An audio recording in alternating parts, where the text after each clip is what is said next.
আসসালামু আলাইকুম এভরিওয়ান। আজ আমরা কথা বলবো হযরত আদম আলাইহিস সালাম এবং মা হাওয়া আলাইহিস সালাম কেমন ভাবে জান্নাত থেকে দুনিয়াতে এসেছে। আজ এই নিয়ে বিস্তারিত বয়ান হবে বা ঘটনা বলা হবে। আপনারা দেখতে থাকুন পুরো ভিডিওটা শেষ পর্যন্ত। কেমন লাগবে বলবেন আপনাদের।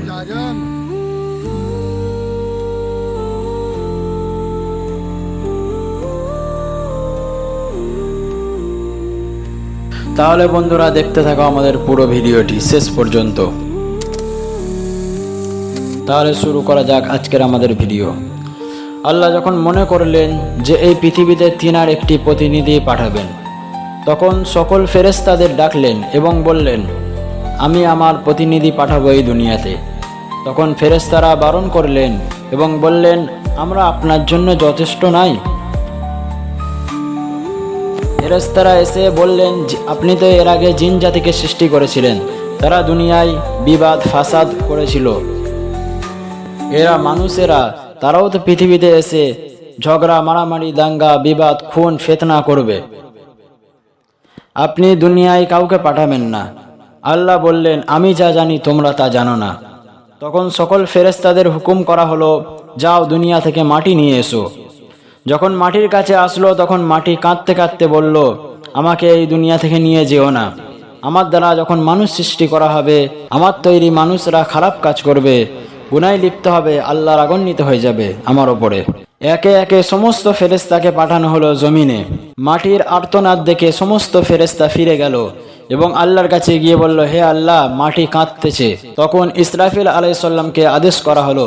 ইসরাফিল আলাইহিস সালাম এসে আবার পুনরায় ফিরে গেল। তারপরে মিকাইল আলাইহিস সালামকে বলা হলো, তিনিও এসে দুনিয়ায় পুনরায় আবার ফিরে গেল আল্লাহর কাছে। তারপর জিবরাইল আলাইহিস সালামকে বলা হলো, যাও গিয়ে মাটি নিয়ে এসো। জিবরাইল আলাইহিস সালাম মাটির আর্তনাদ দেখে তিনিও আবার ফিরে গেলেন। তারপর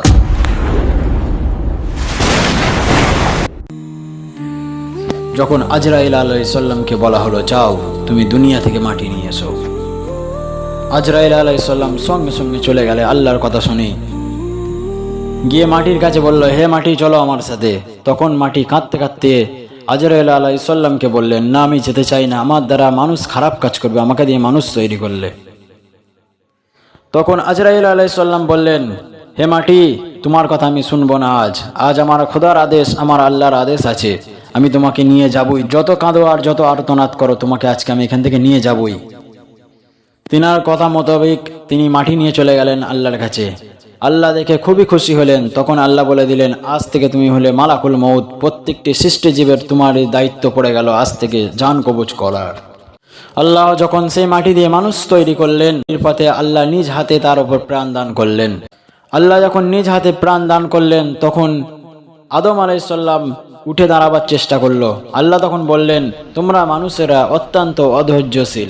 তারপর আল্লাহ নিজে হাতে পোশাক পরালেন এবং তিনার কাছে রেখে দিলেন এবং জান্নাতে খাবার খেতে দিলেন। এইরকম ভাবে দিন কাটতে থাকলো হযরত আদম আলাইহিস সালামের। আল্লাহ বুঝতে পারলেন যে তিনার একজন জীবনসঙ্গীর খুবই প্রয়োজন। তখন হযরত আদম আলাইহিস সালামের বাম পাঁজরের হাড় থেকে একটি হাড় নিয়ে হযরত মা হাওয়া আলাইহিস সালামকে তৈরি করলেন। একদিন আল্লাহ সমস্ত ফেরেশতাদেরকে ডাকলেন এবং বললেন, আমি যে মানুষ তৈরি করেছি হযরত আদম আলাইহিস সালামকে, তাকে তোমরা সবাই মিলে সিজদা করো। তখন সমস্ত ফেরেশতা সিজদা করলো, শুধু একমাত্র ইবলিস সিজদা করলো না। তখন আল্লাহ এত রাগান্বিত হলেন যে তখন এত চিৎকার আওয়াজ করলো যে ভয়ে সমস্ত ফেরেশতা দ্বিতীয় সিজদায় পড়ে গেলেন। তারপর ইবলিসকে কাফের ঘোষিত করলো। মাটি থেকে সৃষ্টি করা হয়েছিল, তাই জন্য আল্লাহ তার নাম রেখেছিল আদম। আদম আলাইহিস সালামের স্ত্রীকে তার বাঁ পাঁজর থেকে সৃষ্টি করেছিল, তাই জন্য তার নাম রাখা হয়েছিল হাওয়া। তখন আল্লাহ বললেন, তোমরা আমার এই জান্নাতে ঘুরে বেড়াও, যা ইচ্ছা খাও, কিন্তু সাবধান, ওই গাছটির নিকট যেও না, তাহলে তোমরা আমার অবাধ্য হয়ে যাবে।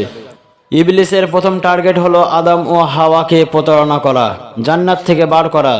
সে মতো তাদের আপন হতে লাগলো। সে বলল, আল্লাহর কসম, আমি তোমাদের হিতাকাঙ্ক্ষী, আমি সব জানি কেন খেতে বারণ করেছে আল্লাহ। যদিও ওই ফল খাও তোমরা ফেরেশতা হয়ে যাবে বা জান্নাতে সারা জীবন থেকে যাবে তোমরা। কিন্তু আদম আলাইহিস সালাম এবং মা হাওয়া আলাইহিস সালাম তারা শয়তানের জালে ফেঁসে গেল। সেখানে গিয়ে মা হাওয়া আলাইহিস সালাম সেই ফল খেয়ে ফেলল। আল্লাহ সঙ্গে সঙ্গে তাদের পরনে যে ড্রেস ছিল, যা যা বস্ত্র ছিল, সেইগুলো আল্লাহ হটিয়ে নিল এবং আল্লাহ খুব রাগান্বিত হয়ে গেল। তারপর তাদেরকে জমিন বা পৃথিবীতে নামিয়ে দেওয়া হলো। আদম আলাইসাল্লাম ভারত যা এখন শ্রীলঙ্কা এবং মা হাওয়া আলাইসাল্লামকে সৌদি আরবের জেদ্দা শহরে নামিয়ে দেওয়া হয়েছিল এবং ইবলিসকে বাসরায় ইরাকে নামিয়ে দেওয়া হয়েছিল।